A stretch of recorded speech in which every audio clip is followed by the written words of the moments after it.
पाकिस्तान के लीडर्स पाकिस्तान की सच्चाई बता रहे हैं और सदन के अंदर स्पीकर का रवैया आप देखिए किस तरीके का है। पाकिस्तान के लीडर्स को पाकिस्तान की सच्चाई नहीं बोलने दे रहे हैं और बार बार बोल रहे हैं आप पाकिस्तान के बारे में कुछ मत बोलिए, पाकिस्तान के प्रधानमंत्री के बारे में आप कुछ मत कहिए, आप मोदी के बारे में कहिए, आप हिंदुस्तान के बारे में कहिए। तो आप देखिए किस तरीके के वहां पे हालात बन चुके हैं। स्पीकर साहब किस तरीके की भाषा का प्रयोग कर रहे हैं। एक बयान देने के लिए तैयार नहीं है। खामोश कोई भी नहीं है, हर एक की बात करने का अपना तरीका है, हर एक की तकरीर का भी अपना एक स्टाइल है। तो आप मोदी के बारे में जो कहना चाहें वो कह सकते हैं, वो आपका अपना तरीका है, लेकिन पाकिस्तान के बारे में, पाकिस्तान के हक में और मोदी के खिलाफ मेहरबानी करें। सर मैं पाकिस्तान के हक में बात कर रहा हूं। आप वजीर आजम पाकिस्तान पे तनकीद, आप वजीर आजम पाकिस्तान पे तनकीद कर रहे थे। मैं चाह रहा था कि आप मोदी पे ना बोले सर, वजीर आजम के खिलाफ मोदी पे तनकीद कर रहे। मेरा सर पूरा खानदान माइग्रेशन में शहीद हुआ है। मैं मोदी के लिए इससे भी सख्त अल्फाज बोलता अगर मुझे इस चीज की इजाजत होती। मुझे किसी मोदी की परवाह नहीं है सर, मैं लख लानत नहीं भेजता उस बेशर्म और बेगैरत पे। लेकिन मेरा सवाल यह है कि जो शख्स हमारा वजीर आजम है फॉर्म 47 का ही सही, वो क्यों सिविलाइज्ड वर्ल्ड के इंतखाब के अंदर इतना भरा जा रहा है, उससे क्यों ये मजम्मत नहीं होती सख्त अल्फाज के साथ। और जनाबे चेयर, हमने क्या दहशतगर्दी के खिलाफ दुनिया के अंदर मौक़िफ़ इख्तियार करना। आप कहेंगे मैं ये बात भी मुतनाज़ा करने लगा हूं सर, मैं नहीं कर रहा सर। लेकिन अगर हमारे वजीर दिफा साहब ये बयान इरशाद फरमाएंगे कि पाकिस्तान ने अमेरिका के कहने के ऊपर फैसिलिटेशन की, तो दुनिया तो फिर हमें कहेगी कि हम दहशतगर्दों के फैसिलिटेट हैं। इसका जवाब वजीर खुद ही दे देंगे। जी बिल्कुल सर, मैंने तो सवाल रेज किया ना सर, जवाब मैं चाह रहा था आ जाए ना, मोदी और इंडिया पे भी आ जाए ना सर। मैं मोदी और इंडिया के बहुत क्लास, आपने पाकिस्तान वजीर आजम की बड़ी क्लास ले ली। मेरे किसी अजीज की शादी पे सर, मेरे किसी अजीज की शादी पे मोदी बगैर किसी वीजे के पाकिस्तान की हदूद से फ्लाइट करता नहीं उसके घर गया था सर। मेरे किसी अजीज की शादी में नहीं मोदी आया था सर, जाती उमरा में मोदी आया था सर। और सर मैं आपको एक बात बताऊं, जो अगर मोदी ने जंग मुसल्लत करनी है तो सर ज़ौक़ पूरा कर ले।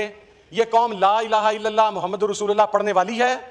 इस कौम के ऊपर अगर जंग मुसल्लत करेगा तो लास्ट टाइम तो अभिनंदन मूंछों के साथ वापस गया था, इस मर्तबा बगैर मूंछों के वापस आएगा sir.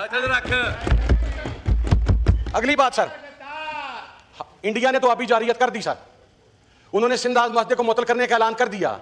This act in self is a war, ये जंग है सर। लेकिन हमने अपने गिरबान में भी सर मुंह को चाती मारनी है कि नहीं। पीर जमात अली शाह जो हमारे वाटर कमीशन के हेड थे, उनका किरदार आज तक हर तरफ जेर गौर आ रहा है। हमने आज तक उसके ऊपर बात नहीं की। उसने क्यों इंडियन डैम्स के ऊपर सर इतराज नहीं किया। हमारे दरिया सूख गए, हमारे पास आज पानी अवेलेबल नहीं है। एक एरिया को अगर हम शराब करना चाहते हैं तो एक पूरा सूबा अनरेस्ट के अंदर चला गया कि आप वो नहरें ना निकालें। सूबे का इशू नहरें नहीं था, सूबे का इशू था कि सूबे के पास पानी ऑलरेडी कम जा रहा था सूबा सिंध के अंदर, इस बुनियाद के ऊपर। लेकिन हमारे जो दरिया खामोश हुए उसके ऊपर हमारी रियासत का कोई मौक़िफ़ आज तक आया सर? नहीं आया सर। और मैं वाइंड अप करते हुए कि सरकार गिर जाए, कहीं ऐसा ना हो, तो आप लोग युद्ध छोड़िए। पहले अपने देश की जनता को और अपने देश के नागरिकों को, अपने देश के लोगों को पहले उनको एक करने की कोशिश करिए, उसके बाद हिंदुस्तान के ऊपर आंख उठाने की कोशिश करना। कि लोन ले लेकर के तो आप ये सोच रहे हो कि हिंदुस्तान से लड़ाई लड़ लेंगे। 1% भी एक्टिविटीज नहीं करी हिंदुस्तान ने। जिस दिन अपने पे उतर गया ना, उस दिन आप लोगों का किस तरीके का हाल होगा ना, आप लोग सोच नहीं पाओगे, आप लोगों को जगह नहीं मिलेगी। तो मैं आप लोगों को समझाना चाह रहा हूं, चाहे मेरी ये वीडियो वहां की जनता देख रही हो, या वहां के लीडर्स देख रहे हो, या वहां की आर्मी देख रही हो, या कोई आतंकवादी देख रहा हो, मैं आप सभी से कहना चाह रहा हूं कि या तो आत्मसमर्पण कर दे या सरेंडर कर दे आके हिंदुस्तान की फौज के सामने आके। नहीं तो अब की बार बख्शा नहीं जाएगा किसी को भी। मैं आप सभी से ये कह रहा हूं, हिंदुस्तान था, हिंदुस्तान है और हिंदुस्तान रहेगा। ना तो उसको कोई मिटाने वाला है, ना कोई मिटा पाएगा, और ना किसी की आज तक औकात है कि हिंदुस्तान के अस्तित्व को मिटा दे। तो ये दिमाग में से अपनी फितूर है, ये निकाल दे। मैं हिंदुस्तान का एक सिविलियन से, एक नागरिक होने के नाते ये बात आपको आज समझा रहा हूं।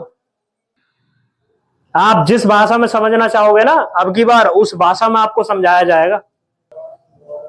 वीडियो को ज्यादा से ज्यादा शेयर करें और तनेजा के साथ में सागर। जय हिंद, जय भारत।